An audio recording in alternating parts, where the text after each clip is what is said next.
Hello students, एक बार फिर से आप लोगों का वेलकम करते हैं आपके अपने यूट्यूब चैनल ड्रीम क्लासेस पे। तो जैसा कि देखिए हमारा टॉपिक चल रहा था केमिस्ट्री का। तो आज हम लोग इसके लेसन 2 को लेकर के आए हैं। तो इसके पीछे वाले वीडियो को अगर आपने नहीं देखा है तो वो आप चैनल पे जाकर देख सकते हो प्लेलिस्ट में। तो चलिए, जो भी बच्चे न्यू हैं सब्सक्राइब बटन दबाना ना भूलें और हमारे वीडियो को अंत तक जरूर देखें, आपका सारा टॉपिक एकदम क्लियर रहेगा। तो चलिए आज के इस टॉपिक को स्टार्ट करते हैं। तो देखिए आज के हमारे इस टॉपिक का नाम है विलयन और अनुसंख्य गुणधर्म, ठीक है, या इंग्लिश में हम लोग इसे कह सकते हैं सॉल्यूशन एंड कॉलिगेटिव प्रॉपर्टीज, ठीक है। तो चलिए इसमें क्या क्या टॉपिक हम लोग को पढ़ना है वो हम लोग बारी बारी से कवर करेंगे। तो देखिए सबसे पहला टॉपिक हमें इसमें पढ़ना है विलयन या घोल, यानी कि सॉल्यूशन किसे कहते हैं, ठीक है।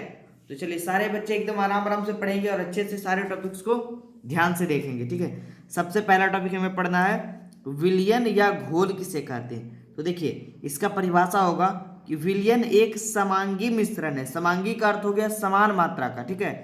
समांगी मिश्रण है जिसमें विलायक तथा विलेय की एक निश्चित मात्रा क्या होती है, घुली हुई होती है, ठीक है। अब हम लोग आगे पढ़ेंगे कि ये विलायक क्या होता है, विलेय क्या होता है। सबसे पहले हम लोगों ने पढ़ा कि विलयन क्या होता है। विलयन या फिर घोल कह सकते हैं, जैसे एक शरबत हो गया, शरबत का घोल हो गया ना, उसी तरह से कि विलयन एक समांगी मिश्रण होता है जिसमें विलायक तथा विलेय की क्या होती है, एक निश्चित मात्रा घुली हुई होती है, ठीक है। अब हम लोग जानते हैं विलायक क्या होता है और विलेय क्या होता है। चलिए आगे बढ़ते हैं। देखिए अगला टॉपिक इसमें जानना है हमें विलायक, या उसे हम लोग घोलक भी कहते हैं, इंग्लिश में हम लोग उसे सॉल्वेंट के नाम से जानते हैं। तो विलायक क्या होता है, वह पदार्थ जो विलेय को अपने में घुला लेते हैं, ठीक है। विलेय को अपने में घुला लेते हैं विलायक या घोलक कहलाते हैं। जैसे देखिए हम लोग चीनी और पानी का उदाहरण लेते हैं। तो पानी क्या है, चीनी को अपने में क्या होता है, घुला लेता है, घोल लेता है, तो वो क्या कहलाएगा, विलायक का उदाहरण। अब आगे हम लोग आते हैं इसी में विलेय या घुल्य, यानी कि सॉल्यूट पे। तो वैसे पदार्थ जो विलायक में आसानी से घुल जाते हैं, ठीक है, विलेय या घुल्य कहलाते हैं। जो आसानी से क्या होता है, वैसे पदार्थ जो विलायक में आसानी से घुल जाते हैं। इसमें विलायक में, जैसे कि ये विलायक का उदाहरण हमने पानी से दिया था, पानी में आसानी से घुल जाते हैं, ठीक है, उसे क्या कहते हैं, विलेय या घुल्य कहते हैं। जैसे हम लोग एग्जाम्पल में शरबत का विलयन, शरबत का विलयन में देखिए क्या होता है, जल जो होता है वो विलायक का कार्य करता है। ऊपर वाला जल क्या करता है, विलायक का कार्य, कि जो अपने में किसी भी विलेय को घुला लेता है। जैसे ये चीनी को अपने में घुला लेता है, तो यहाँ पे चीनी क्या होता है, विलेय होता है, और जल जो है वो किसका कार्य करता है, विलायक का कार्य। तो जो अपने में किसी को घुला लेता है वो विलायक कहलाता है, और जो जाकर उसमें घुल जाता है वो विलेय कहलाता है, ठीक है। तो ये एग्जाम्पल था इसका, एकदम क्लियर होगा ये टॉपिक। चलिए आगे बढ़े, आगे बढ़ते हैं। इसमें देखिए एक छोटा सा टॉपिक हमें पढ़ना है जलीय विलयन क्या होता है, ठीक है। जलीय विलयन वैसे विलयन जिसमें विलायक के रूप में जल होते हैं, जैसे कि शरबत का विलयन, ठीक है, क्या कहलाते हैं, जलीय विलयन। जैसे कि शरबत मतलब इसमें देखिए पानी ही होता है, उसमें हम कुछ भी मिला सकते हैं, या तो नमक मिला सकते हैं या चीनी मिला सकते हैं, कुछ भी। मतलब जो विलयन में विलायक जो कि अपने में किसी पदार्थ को घुलाता है, ठीक है, वो क्या होता है, जल उसमें होना जरूरी है। अगर जल का होगा तो वो क्या कहलाएगा, जलीय विलयन। अब इसी में एक और टॉपिक होता है, देखिए छोटा सा, अजलीय विलयन क्या होता है, ठीक है। अजलीय विलयन, तो अजलीय विलयन में हम लोग जानेंगे, यहाँ पे देखिए, यहाँ पे था देखिए, इंग्लिश में से कह सकते हैं एक्वस सॉल्यूशन, ठीक है। एक्वस सॉल्यूशन यानी जलीय विलयन, ये नॉन एक्वस सॉल्यूशन यानी कि अजलीय विलयन। तो इसमें जानेंगे वैसे विलयन जिसमें जल विलायक के रूप में कार्य नहीं करते हैं, अजलीय विलयन कहलाते हैं। इसमें था वैसे विलयन जिसमें विलायक के रूप में क्या होते हैं, जल होते हैं। जैसे शरबत, तो शरबत क्या बनेगा, जल का ही बनेगा ना, तो जल इसमें रहेगा तो ये क्या कहलाएगा, जलीय विलयन। इसमें जल नहीं है तो ये अजलीय विलयन। इसमें एग्जाम्पल लेंगे हम लोग, बेंजीन तथा एसीटोन के मिलने से क्या बनता है, बना विलयन। यानी कि इसमें देखिए बेंजीन तथा एसीटोन को मिलाया गया, इसमें जल का कार्य नहीं हुआ, तो ये क्या कहलाया, अजलीय विलयन। क्लियर है।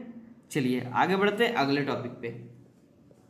तो सारे बच्चे अगर नोट्स बनाते चलेंगे तो अच्छी होगी।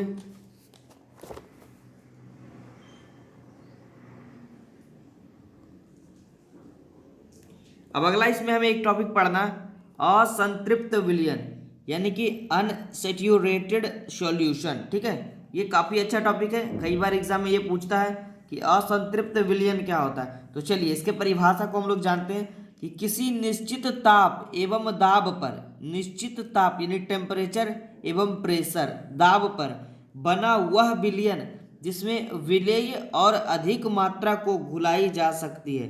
ठीक है, विलेय की और अधिक मात्रा को, समझ रहे हैं यहाँ पे देखिए, असंतृप्त विलयन कहलाते हैं। फिर से पढ़िए, किसी निश्चित ताप एवं दाब पर बना हुआ विलयन जिसमें विलेय की और अधिक मात्रा को, मतलब अधिक से अधिक विलेय उसमें घुल सकता है, असंतृप्त विलयन कहलाता है। अब हम लोग थोड़ा सा जान लेते हैं संतृप्त विलयन के बारे में, यानी कि सैचुरेटेड सॉल्यूशन।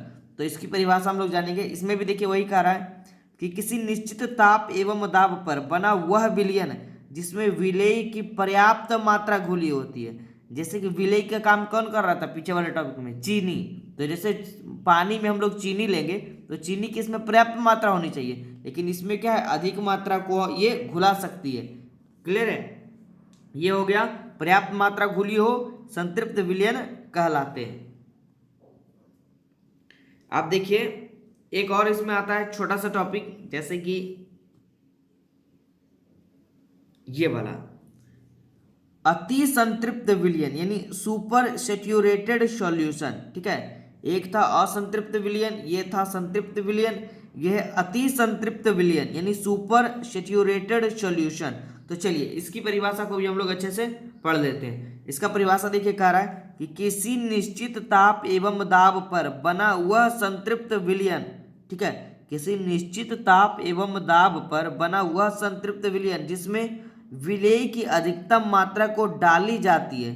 इसमें विलेय की क्या है, अधिकतम मात्रा को डाली जाती है। जैसे कि मान लीजिए आप शरबत का बनाते हैं, शरबत को, तो उसमें पानी में चीनी की अधिक मात्रा को डाल देने पर वो क्या बनता है, अति संतृप्त विलयन का क्या करता है, निर्माण करता है। ठीक है, ये आ गया अति संतृप्त विलयन के परिभाषा के रूप में कार्य करेगा। ठीक है, चलिए काफी इजी टॉपिक था ये सब, आप लोग अच्छे से नोट करते जाइएगा और अच्छे से याद करते जाइएगा।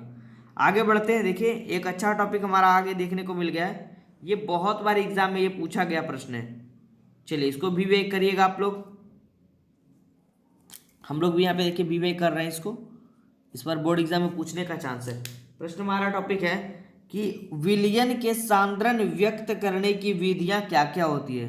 बहुत ही अच्छा और हाईलाइटेड प्रश्न है कि विलयन के सांद्रण व्यक्त करने की विधियां क्या होती है। ठीक है, तो चलिए इसके आंसर को जानते हैं कि विलयन के सांद्रण व्यक्त करने की निम्नलिखित विधियां हैं। ठीक है, 4 विधि होती है। पहला एक होती है प्रतिशत के रूप में, प्रतिशत के रूप में 2 टॉपिक आते हैं, एक देखिए द्रव्यमान प्रतिशत के रूप में और एक आयतन प्रतिशत के रूप में। दूसरा होता है मोलरता के रूप में, और तीसरा मोललता के रूप में, और चौथा मोल प्रभाज के रूप में। तो ये है विलयन के सांद्रण को व्यक्त करने की 4 विधि। तो आप लोग अच्छे से नोट कर लीजिए, ये कई बार एग्जाम में पूछा जा चुका प्रश्न। ठीक है, आप इसे प्रीवियस ईयर्स लगा सकते हो। चलिए आगे बढ़े, आगे बढ़ते हैं हम लोग अगले टॉपिक पे। तो अगला टॉपिक हम लोग देखते हैं क्या हमें पढ़ना है।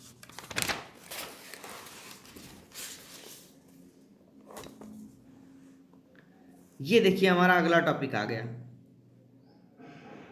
अगला टॉपिक हमें जो पढ़ना वो विलेयता यानी कि सॉल्युबिलिटी। ठीक है, तो विलेयता क्या होता है इसके बारे में हम लोग जानते हैं। देखिए इसका परिभाषा होगा 100 ग्राम विलायक में, विलायक की मात्रा कितनी होनी चाहिए, 100 ग्राम, 100 ग्राम विलायक में निश्चित ताप पर घुलने वाली विलेय पदार्थ की अधिकतम मात्रा को, विलेय पदार्थ में देखिए चीनी आ रहा है। ठीक है, पीछे वाला याद रखिएगा, 100 ग्राम विलायक में निश्चित ताप पर यानी निश्चित टेम्परेचर पर घुलने वाले विलेय पदार्थ की अधिकतम मात्रा को, विलेय पदार्थ की अधिकतम मात्रा को यानी कि चीनी की अधिकतम मात्रा को उस विलेय की क्या कहते हैं, विलेयता कहा जाता है। क्लियर है। चलिए अब एक और टॉपिक इसमें थोड़ा सा जानना है, जैसे हमने पीछे भी पढ़ा था, ये वाला पढ़ा था देखिए पीछे, कि विलयन के सांद्रण व्यक्त करने की विधियां। ठीक है, अब हम लोग यहाँ पे जानेंगे कि किसी पदार्थ की विलेयता, किसी पदार्थ की विलेयता किन किन बातों पर निर्भर करती है। ठीक है, चलिए तो जानते हैं ये भी अच्छा टॉपिक है, अच्छे से पढ़िएगा, इसको नोट करिएगा कि किसी पदार्थ की विलेयता निम्नलिखित बातों पर निर्भर करती है, यानी कि 3 बातों पर निर्भर करती है। सबसे पहला हमारा हो गया विलेय एवं विलायक की प्रकृति पे, ठीक है, प्रकृति का अर्थ हुआ किस रूप में वो है।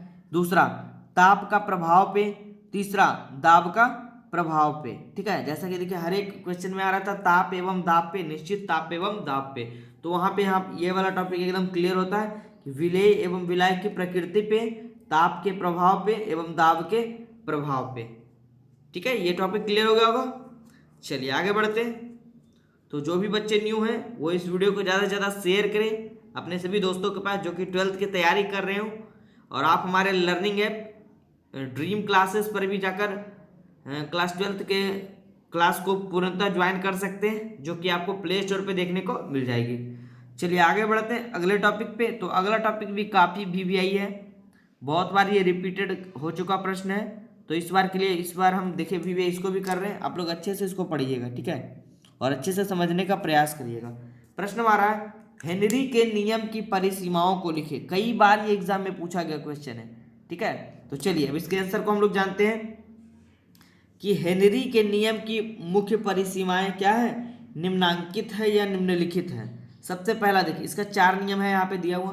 पहला है देखिए इस नियम द्वारा तैयार विलयन में ताप और दाब ना तो बहुत अधिक और ना ही बहुत ही कम होना चाहिए। अगर हेनरी नियम से हम किसी विलयन को तैयार करते हैं तो उसमें क्या होना चाहिए, देखिए ताप और दाब जो है ना तो बहुत अधिक होना चाहिए और ना ही बहुत ही कम होना चाहिए। दूसरा देखिए इस नियम के अनुसार क्या कहता है, इसमें गैस की विलायक में विलेयता बहुत क्या होनी चाहिए, कम होनी चाहिए। तीसरा कह रहा है कि गैस की विलायक के साथ किसी भी प्रकार की रासायनिक अभिक्रिया नहीं होनी चाहिए। और चौथा टॉपिक इसमें कह रहा है कि विलायक में घुलकर किसी गैस का संयोजन या वियोजन नहीं होना चाहिए। संयोजन का अर्थ हुआ जोड़ना, वियोजन का अर्थ हुआ टूटना, जो कि हम लोग पिछले क्लास में भी पढ़े थे, ठीक है, 10th में हम लोग अच्छे से पढ़ते आ रहे हैं। संयोजन अभिक्रिया क्या होती है, वियोजन अभिक्रिया क्या होती है, ठीक है। दो पदार्थों का आपस में मिलना संयोजन कहलाता है, और एक पदार्थ का दो या दो से अधिक पदार्थों में टूटना क्या कहलाता है, वियोजन कहलाता है। क्लियर होगा ये वाला। चलिए आगे बढ़ते हैं। ये था हमारा हेनरी के नियम की परिसीमाएं। तो काफी इंपॉर्टेंट ये क्वेश्चन था, आप लोग अच्छे से पढ़ लीजिएगा, एग्जाम में आने का काफी चांस है।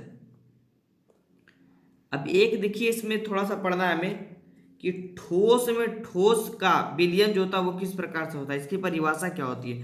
ठोस का ठोस में विलयन, ठीक है। अभी तक हम लोगों ने पढ़ रहा था द्रव में ठोस का विलयन, जैसे हम लोग शरबत का विलयन लीजिए, ठीक है। शरबत में देखिए पानी क्या होता है, द्रव होता है। देखिए थोड़ा सा जैसे मान लीजिए हम लोग अभी पढ़ रहे थे शरबत के बारे में, ठीक है। तो शरबत में क्या रहता है, पानी, और एक तरफ क्या रहेगा, चीनी रहेगा ना। तो पानी किसका उदाहरण है, द्रव का या द्रव्य का, और चीनी किसका उदाहरण है, ठोस का। तो शरबत किसका उदाहरण, अगर आपसे पूछ देगा क्वेश्चन में ऑब्जेक्टिव में कि शरबत जो है वो किस प्रकार के विलयन का उदाहरण है, तो द्रव में ठोस का या ठोस में द्रव का। क्लियर है।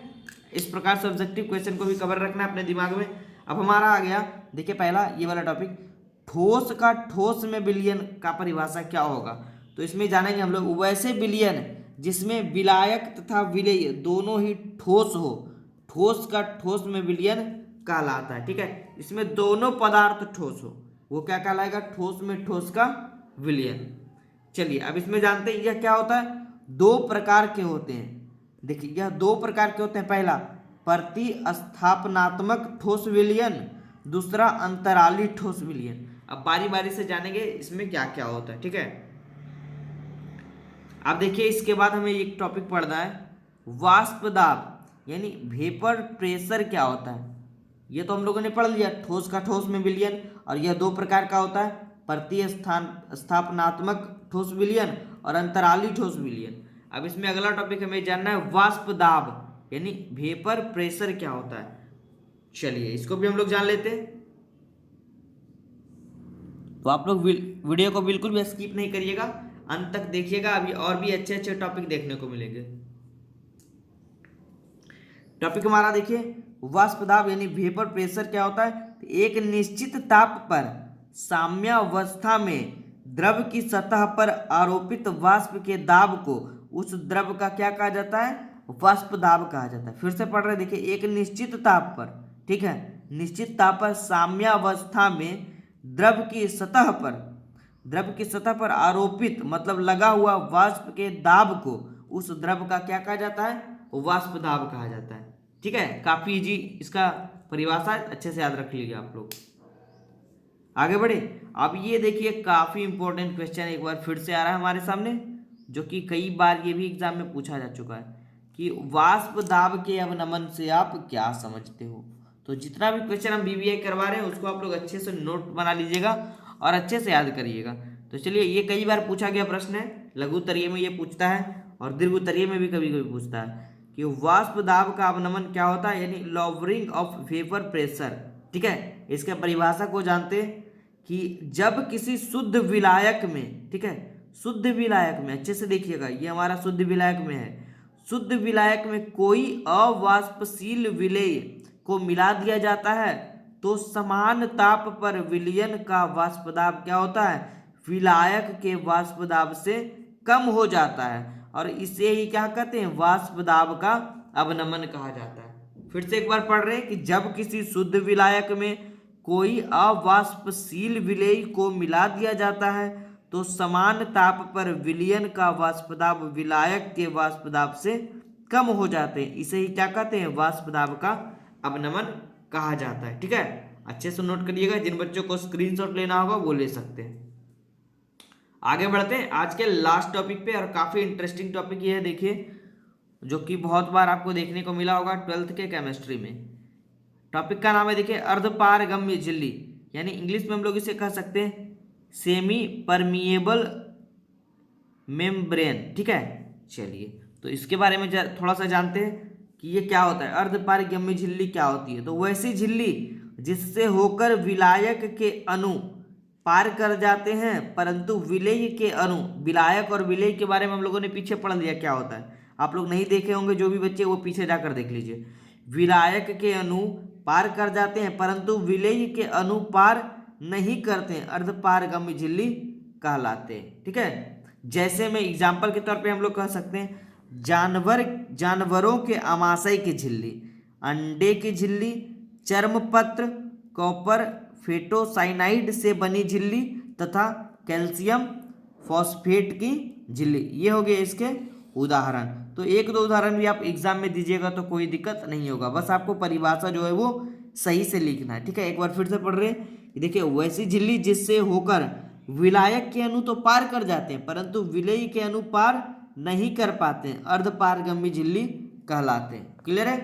तो चलिए, सारे बच्चे के लिए आज का टॉपिक यहाँ तक ही, तो अगले टॉपिक का इंतजार करिए और सारे बच्चे हमें कमेंट बॉक्स में लिख कर बताएंगे कि आज का ये टॉपिक जो रहा वो सेशन कैसा रहा आप लोगों के लिए। और भी लेटेस्ट वीडियो आप लोग देखने के लिए चैनल को सब्सक्राइब करना ना भूलें और बेल आइकन दबा दीजिए ताकि नए वीडियो का नोटिफिकेशन जो है आपको मिल सके। ठीक है, तो थैंक यू।